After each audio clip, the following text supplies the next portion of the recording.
Class 7th। आज मैं आपको आपकी हिंदी की द्वितीय पाठ्य पुस्तक से पाठ 2 वर्ण विचार का शेष भाग समझाने जा रही हूँ।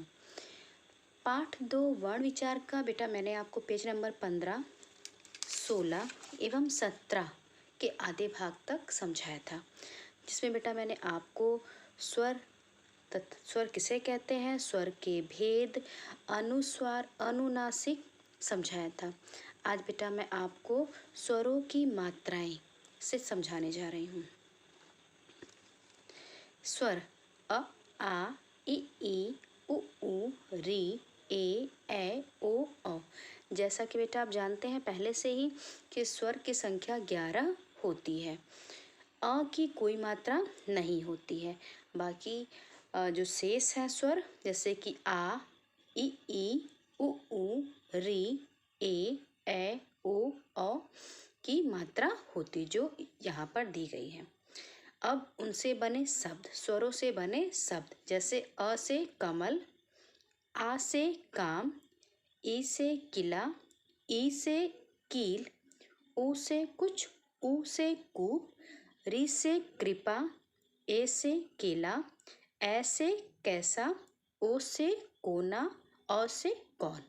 तो ये बेटा है स्वर, और ये स्वरों की मात्राएं, और ये स्वरों से बने शब्द, मतलब उनकी मात्राओं से बने शब्द। व्यंजन, वे वर्ण जिनका उच्चारण करते समय स्वरों की सहायता ली जाती है व्यंजन कहलाते हैं। इनका उच्चारण करते समय हवा मुख के अलग अलग स्थानों को छूकर बाहर निकलती है। इनका स्वतंत्र रूप से उच्चारण नहीं किया जा सकता। हिंदी वर्णमाला में इनकी संख्या 33 है।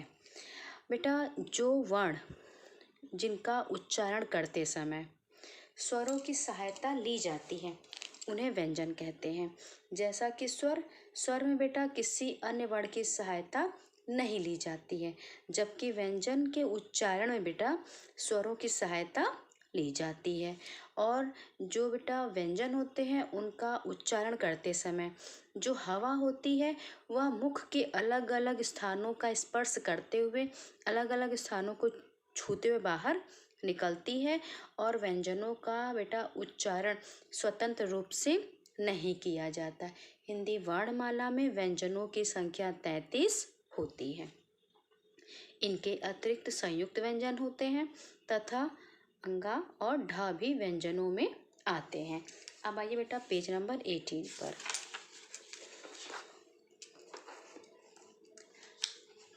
का वर्ग, च वर्ग, ट वर्ग, ता वर्ग, प वर्ग, अंतस्तः व्यंजन, ऊष्म व्यंजन, संयुक्त व्यंजन और आगत वर्ण।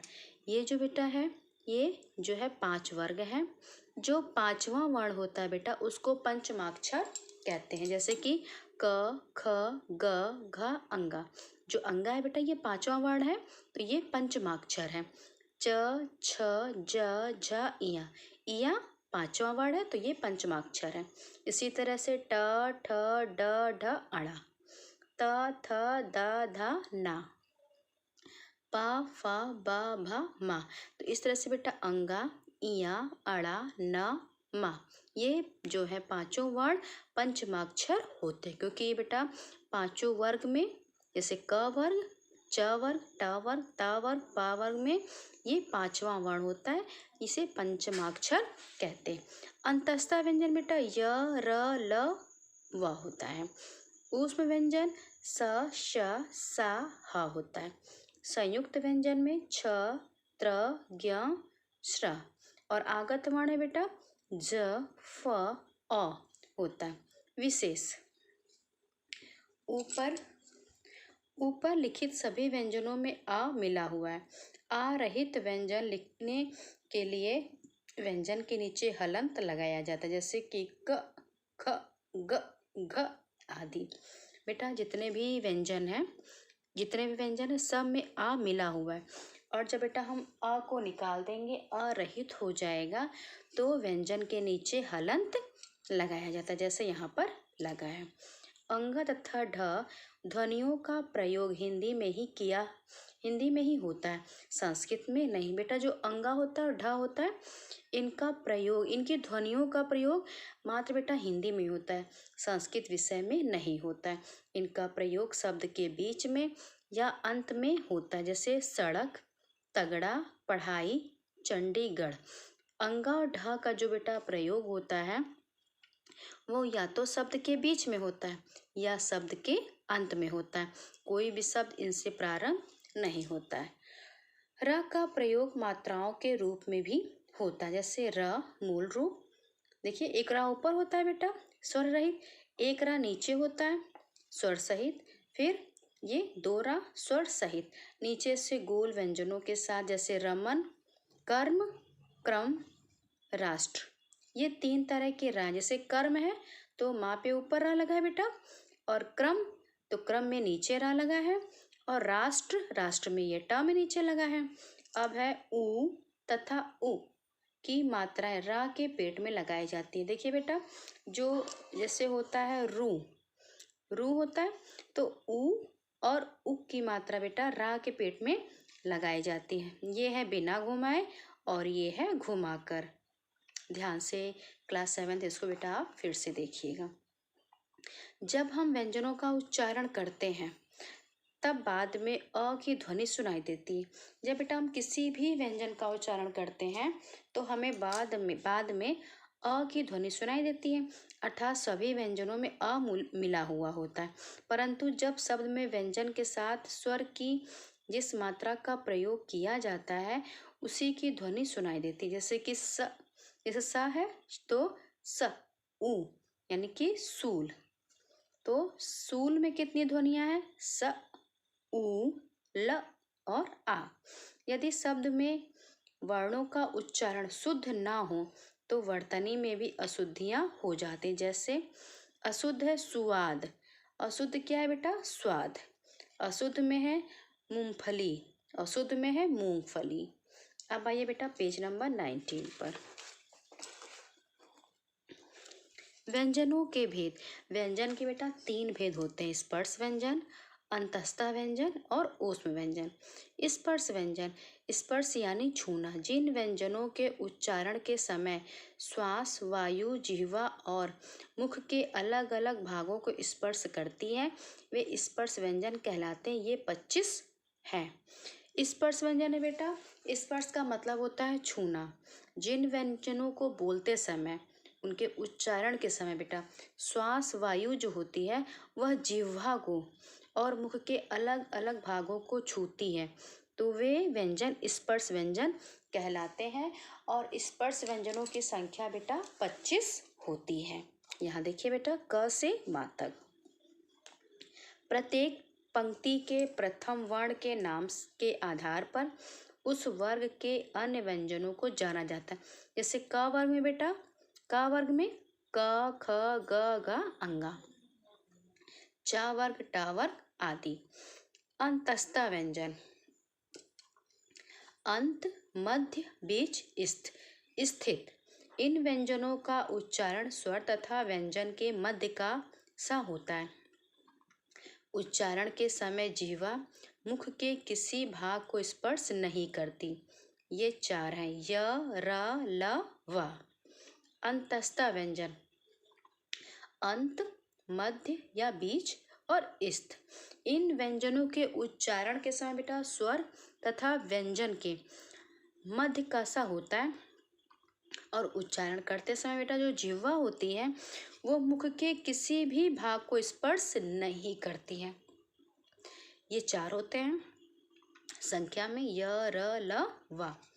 ऊष्म व्यंजन, ऊष्म मतलब गर्म। इन व्यंजनों के उच्चारण के समय वायु मुख से रगड़ खाकर ऊष्मा पैदा करती है, यानी उच्चारण के समय मुख से गर्म हवा निकलती है। ये 4 हैं। 4 में होते बेटा स, श, सा, ह। इस तरह से बेटा व्यंजनों के जो भेद होते हैं वो होते हैं 3। स्पर्श व्यंजन की संख्या 25, अंतस्थ व्यंजन की संख्या 4, ऊष्म व्यंजन की संख्या भी 4। उच्चारण स्थान के आधार पर व्यंजनों का वर्गीकरण। क्लास 7th, इसे बेटा आप स्वयं देखिएगा और बहुत ध्यान से पढ़िएगा। उच्चारण स्थान के आधार पर व्यंजनों का वर्गीकरण किया गया है। जैसे व्यंजनों का उच्चारण करते समय हवा मुख के अलग अलग भागों से टकराती है। उच्चारण के अंगों के आधार पर व्यंजनों का वर्गीकरण इस प्रकार, जैसे कंठ मतलब गले से, क ख ग घ अंगा ह तथा विसर्ग।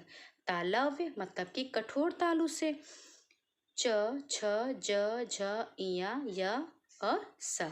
मूर्धन्य से कठोर तालु के अगले भाग से, ट ठ ड ढ अड़ा और अंगा ढ और श।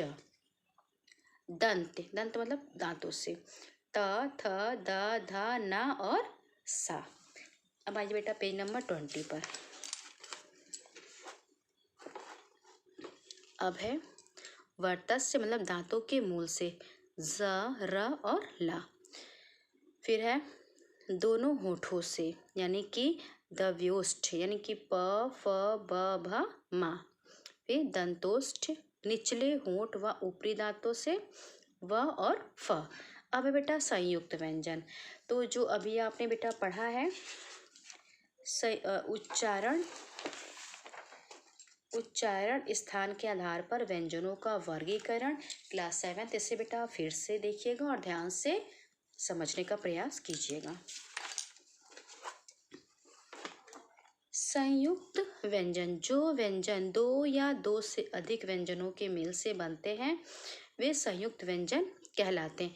बेटा जो व्यंजन दो या दो से अधिक व्यंजनों को मिलाकर बनाए जाते हैं उन्हें संयुक्त व्यंजन कहते हैं। जैसे छ, त्र, ज्ञ, श्र, 4 होते हैं संयुक्त व्यंजन।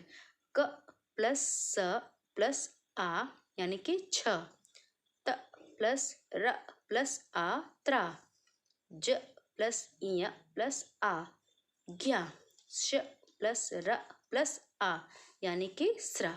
तो जो व्यंजन बेटा दो या दो से अधिक व्यंजनों के मेल से बनते हैं वे संयुक्त व्यंजन कहलाते हैं और संयुक्त व्यंजन संख्या में 4 होते हैं, छ, त्र, ज्ञ और श्र। अब है द्वित्व व्यंजन, जब एक व्यंजन का अपने समरूप व्यंजन से मेल होता है तब वह द्वित्व व्यंजन कहलाता है। जैसे अन्य, अन्न, चम्मच, सच्चाई, सत्ता। देखिए बेटा आधा ना और पूरा ना, आधा माँ फिर पूरा माँ, आधा चा फिर पूरा चा फिर आधा ता फिर पूरा ता।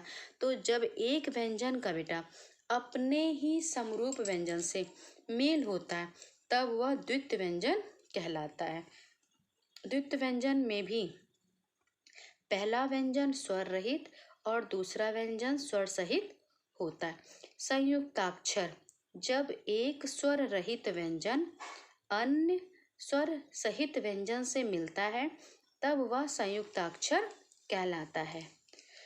जैसे क प्लस ता, स प्लस वा। देखिए बेटा यहाँ पर आधा का है फिर ता है, आधा स्वा सा है फिर व है।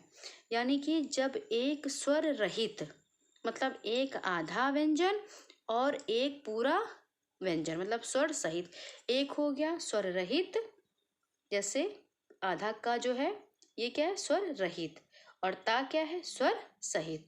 तो जब एक स्वर रहित व्यंजन अन्य स्वर सहित व्यंजन से मिलता है तब संयुक्ताक्षर कहलाता है।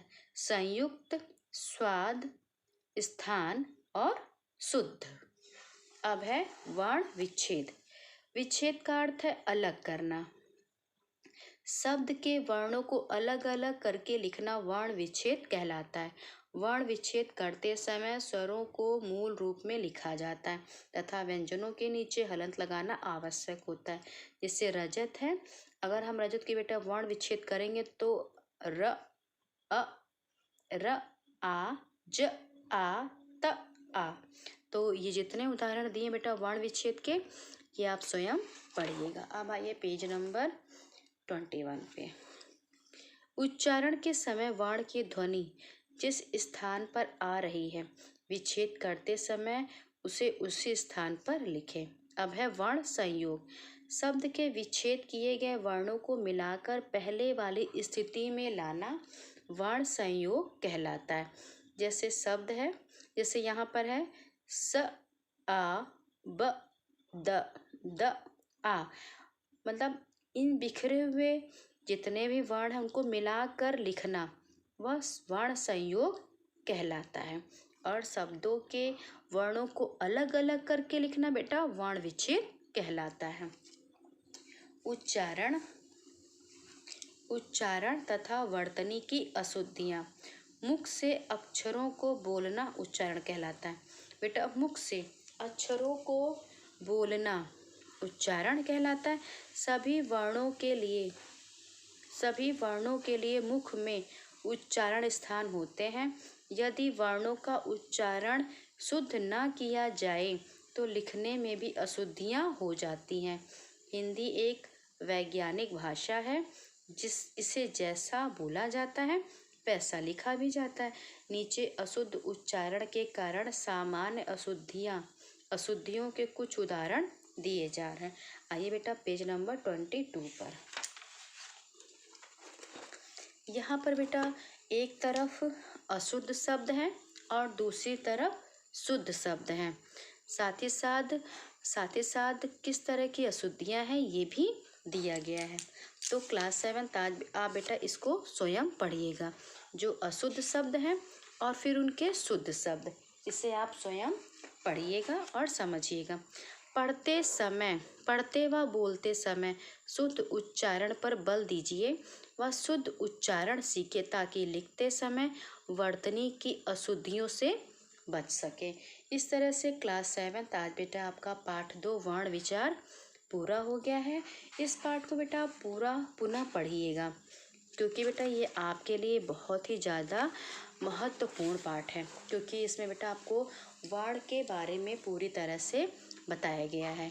क्लास 7 मैं आपको बेटा संस्कृत विषय समझाने वाली थी, लेकिन किसी कारण मैंने आपको संस्कृत विषय आज नहीं समझाया है। तो आज बेटा आप हिंदी 2 में पाठ 2 वर्ण विचार पूरा पढ़ लीजिएगा, समझिएगा और कॉपी वर्क बेटा आज आप इसका कर लीजिएगा।